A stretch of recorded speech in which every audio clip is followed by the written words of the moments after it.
sanitary pads, as well as excise duty on money transfer services, among others.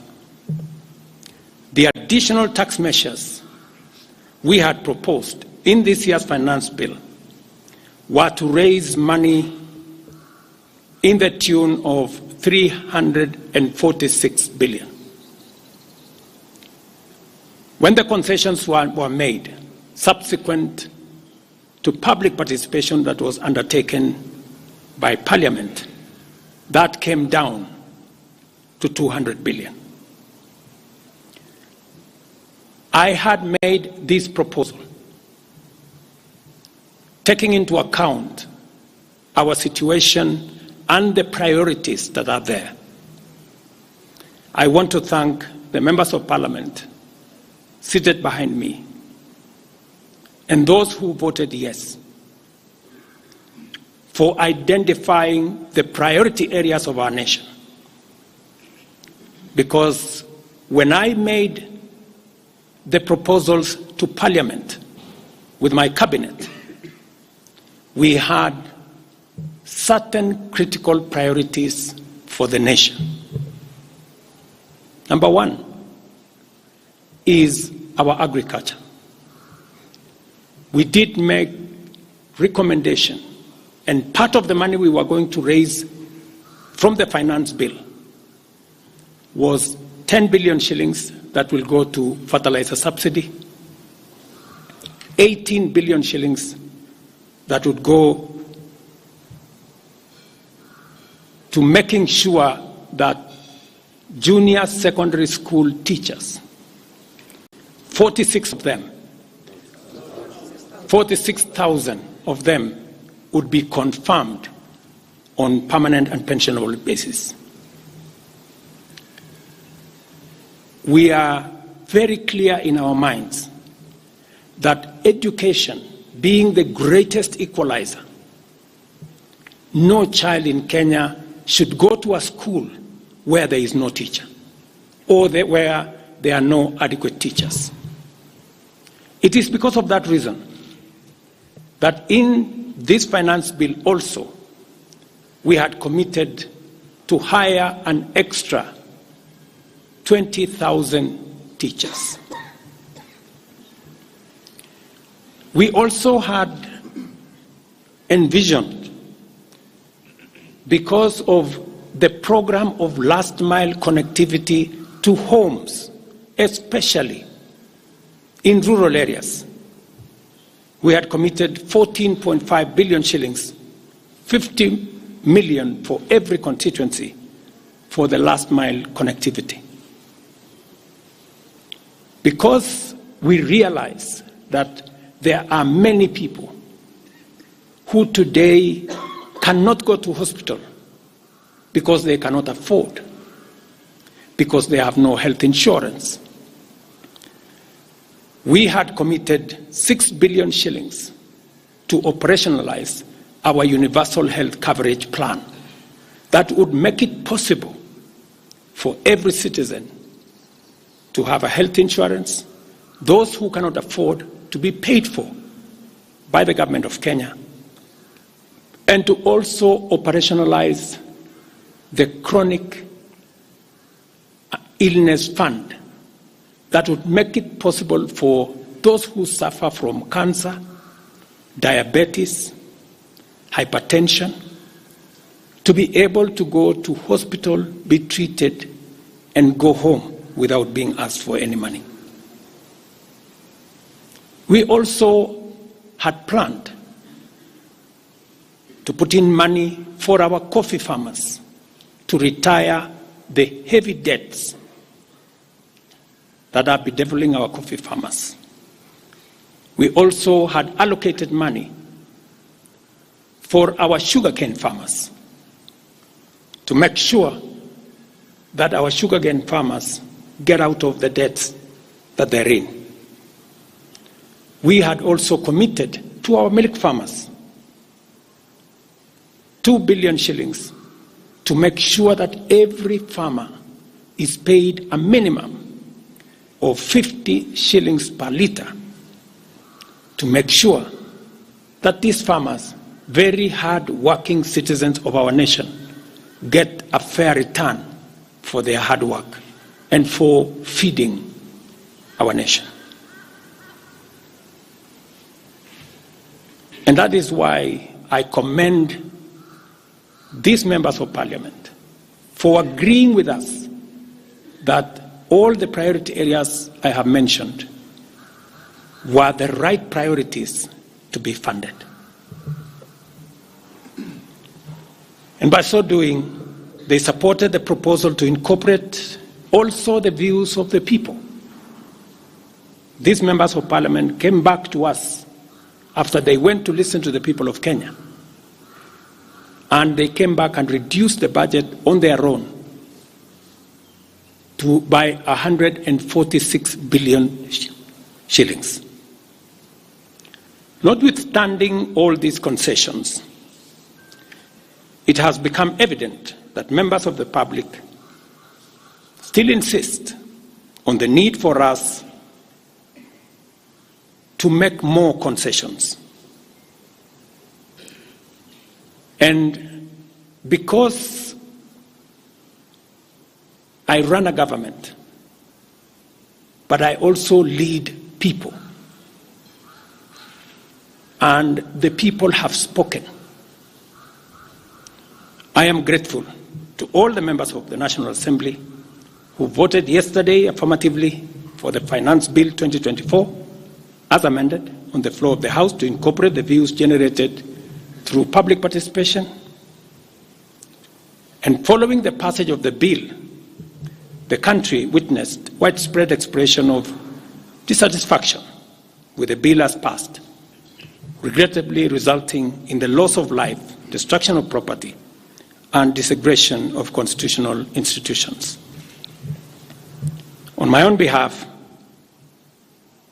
and on behalf of these members and many other Kenyans, I send my condolences to the families of those who lost their loved ones in this very unfortunate manner. Consequently, having reflected on the continuing conversation around the content of the Finance Bill 2024, and listening keenly to the people of Kenya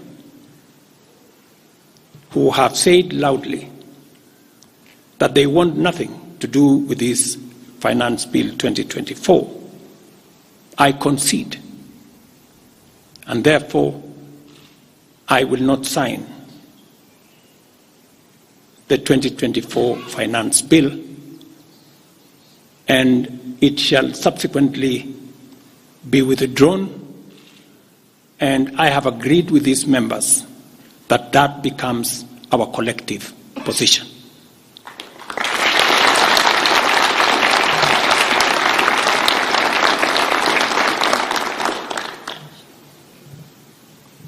Accordingly, there is need for us as a nation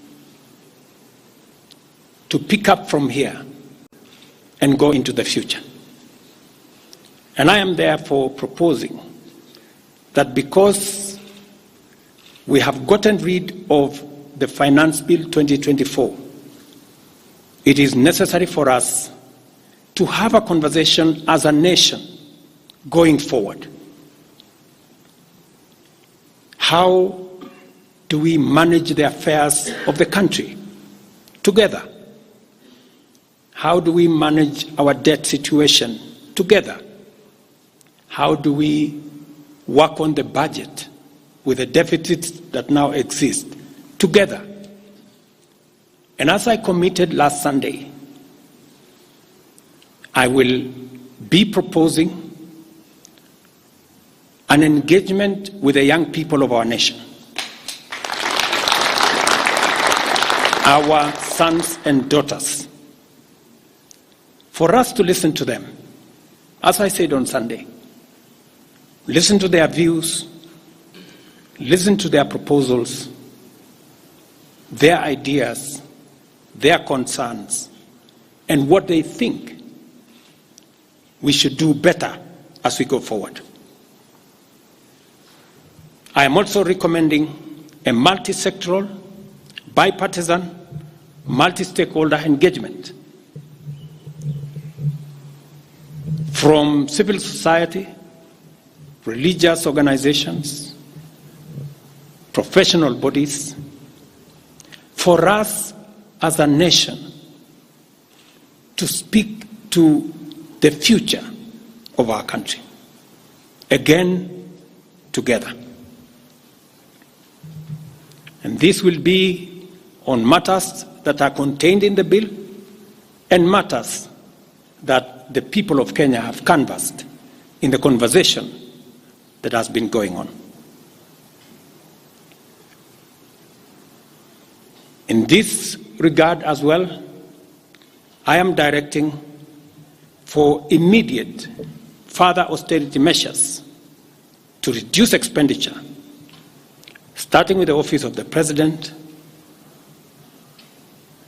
the entire presidency, and extending to the entire executive arm of government.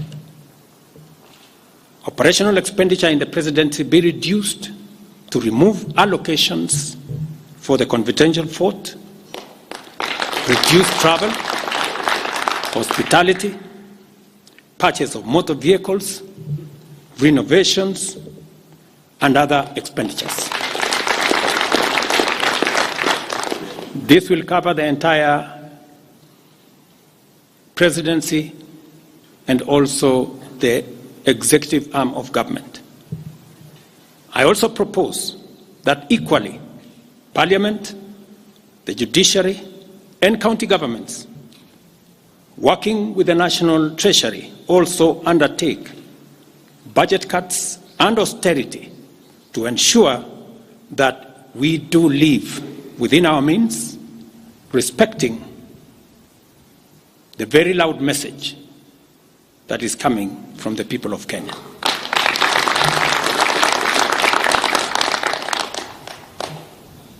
And let me confirm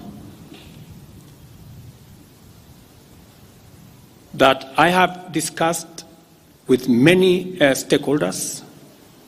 I will be meeting some of them shortly after this meeting on charting a way forward that makes sure that we carry the whole nation in this very important journey as we go into the future as a country. Let me also confirm that as we deal with austerity, the loud message on dealing firmly, decisively, and expeditiously is a matter, and we have agreed that it will take the front burner as we go into the future. We will continue to do this and carry out this very important conversation. And I want to remind us that we should proceed within the foundational principles upon which our nation is founded, namely constitutionalism, adherence to the rule of law, and respect for constitutional institutions. We must continue to operate within the parameters of the law. I thank you.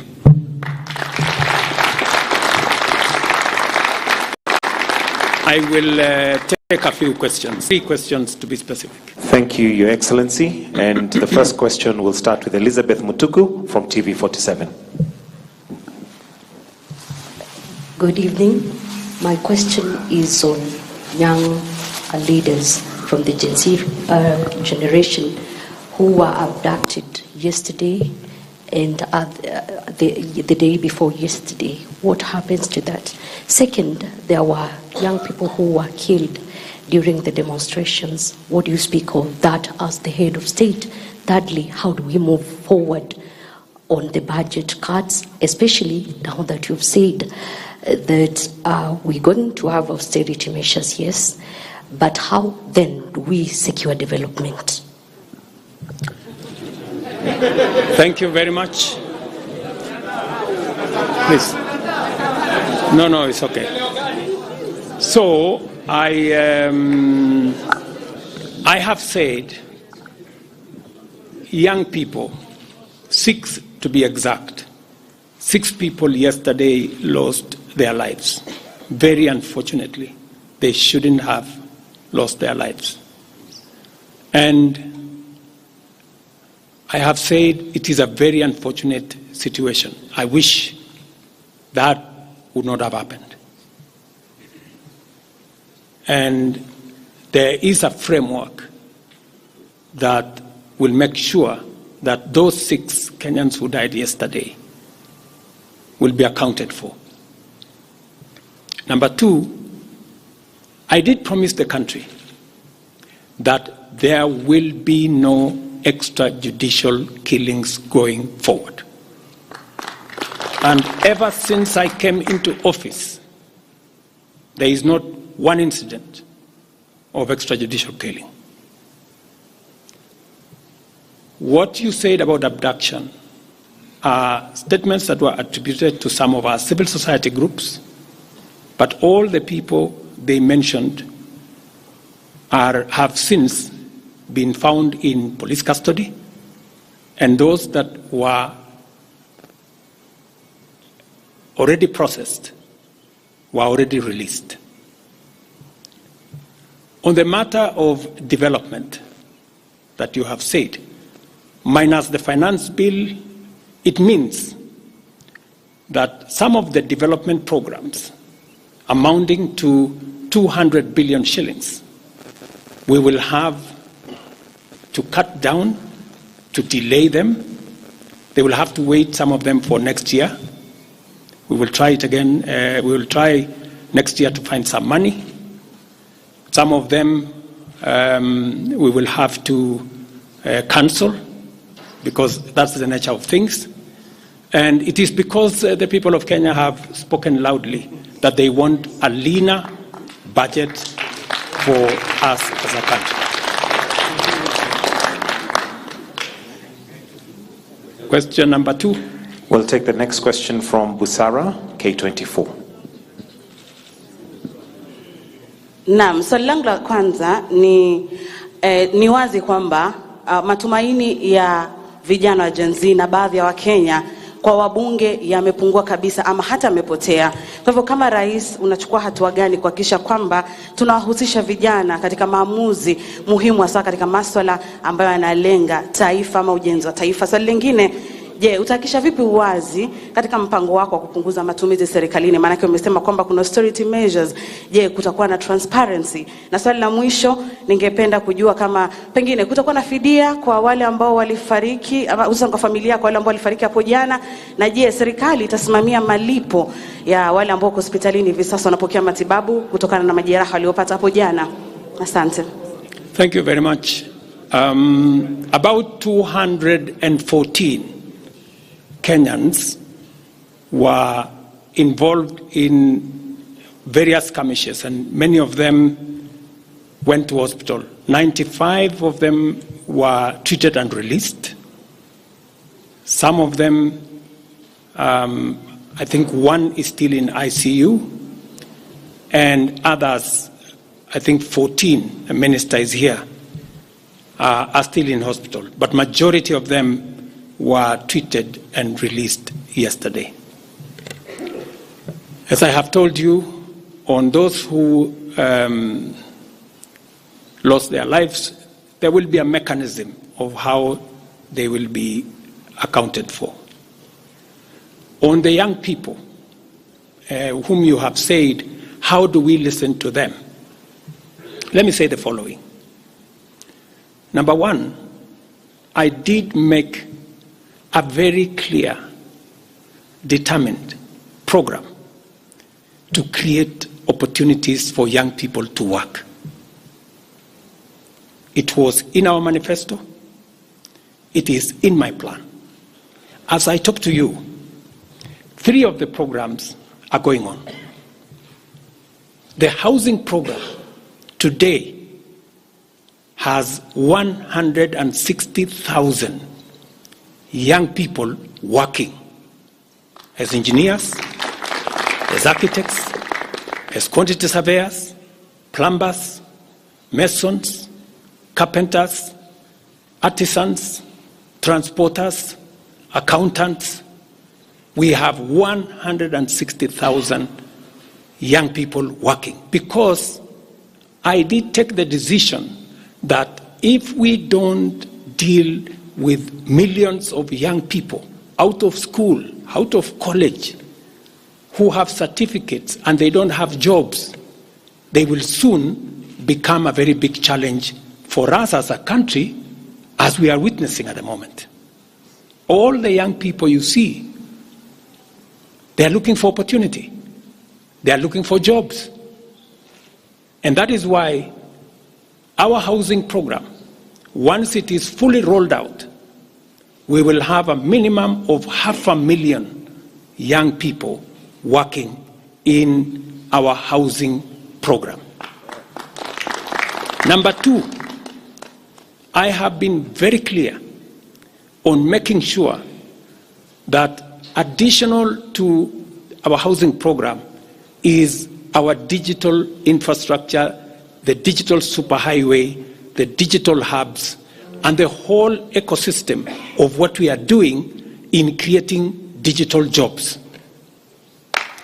I was in Ruto with Honorable Kingara, he's right there, not more than a month and a half ago, launching a hub that will hire 4,500 young people under CCI. In this budget, we had added 10 billion shillings to CDF for them to be able to construct ICT hubs in each ward in the Republic of Kenya. That would give opportunities for 200 to 300 young people in every ward to access internet, to be trained, to have a hub, and to monetize their digital skills. We will still find another way of implementing this plan, even if we have to cut back on CDF, if that is what is going to happen. Again, because we believe that young people deserve opportunity. As I talk to you, we've just concluded 3 bilateral agreements, one of them with Germany, on export of labor. Because we have negotiated with many countries who are interested in the high skills of Kenyan labor. And we have an ecosystem, we now have a plan on how we are going to make sure that the young people in Kenya get opportunities to work either in Kenya or outside Kenya. In fact, just last week, I saw on the headlines of one of the dailies, there was a gentleman from my village. He was put on the headline. And he said he operated from where I used to operate, selling chicken. That's why they put him in the headline. And his complaint was, you see, the president has not done well because in this village, many people are going to look for jobs outside Kenya. That gentleman did not know that those people in our village that have gone to Saudi Arabia or UAE, I am the one who supported the program for them to go as part of the export of labor. So he thought that those people were going away because there were no jobs in Kenya. But it is part of this plan I have kept on talking about, because I think it was called Misoy or somebody. If you go and check the headline, I think of last week, Thursday or Friday, he was there. He didn't know, the good young man, that I think we have almost 500 or 400 and something people in around that village that have actually gotten jobs outside Kenya. And they are changing that village. And that is actually an admission by that gentleman that our plan on export of labor is working. And number two, that when we committed ourselves to making sure that we create opportunities for young people to work, we meant it. So we have a program on housing, we have a program on digital jobs, we have a program on export of labor, we have a program on the whole manufacturing sector. Let me give you another example. Now I'm talking this as a leader. We deliberately, last year, said we cannot continue to import products that we can manufacture in Kenya. One of them was clinker, cement, furniture, steel. What has happened the last 1 year? Very many, in fact 5 to be specific, companies have sought licenses in Kenya to do clinker, to do cement. And last year, because of what we did, we reduced the import of clinker by 95%. We saved foreign exchange, we created jobs locally. I was in West Pokot with my Minister for Industrialization. I'm sure the members of West Pokot, they are here. They were there with me in West Pokot, opening a clinker factory that now hires 2,500 young Kenyans, with another almost 2,000 as drivers, support staff. A big market now in West Pokot. Expanding manufacturing in Kenya is the right thing. And it is the reason why some of our policy interventions on matters like imported stuff that are being manufactured in Kenya. For example, we have said substandard, low quality imported sanitary pads from China and other places. How can they come into Kenya when we have 10 companies in Kenya hiring Kenyan young people? How can they come and compete here? All the products that we are manufacturing locally, we must protect our local industries so that they create jobs locally, so that they create opportunities locally. In this finance bill, you will also see that we have imposed duty on potatoes from Europe. Surely, how can we continue importing potatoes from Europe? And we have farmers right here in Kirinyaga. We have farmers right here in Nyandarua, in Molo, in Timau. How can we justify, how can anybody take offense that we have imposed duty on imported potatoes? We have put duty on imported eggs, on imported onions, because we must protect our local farmers. Every country does that. Every country does that. I was negotiating with the Prime Minister of India because they are imposing duty on our avocados. I was in Korea negotiating with the government of Korea because they are imposing duty on our tea, on our coffee, and on our macadamia, including our avocados. Every country does that to protect their market, unless there is a mutual agreement. So these are amongst the things we are doing to make sure that we grow our local manufacturing, create local jobs, create local wealth. That is how we are going to move forward as a country. We cannot continue to be a supermarket for other people's factories. It is important that we also produce our own products. Our young people can produce products in Kenya which are of high quality, which are of international standard, and we can do that. So I just wanted to clarify this point because it is addressing the young people of our country. And I am looking forward to a conversation with my sons and daughters, the young people of this nation, to explain to them the opportunities that they have, and I want to listen to them. What additionally do they want me to do? What can we do better? And how can we move the country forward together? Thank you very much. Thank you, Excellency. That marks the end of the question session. Thank you very much, Your Excellency.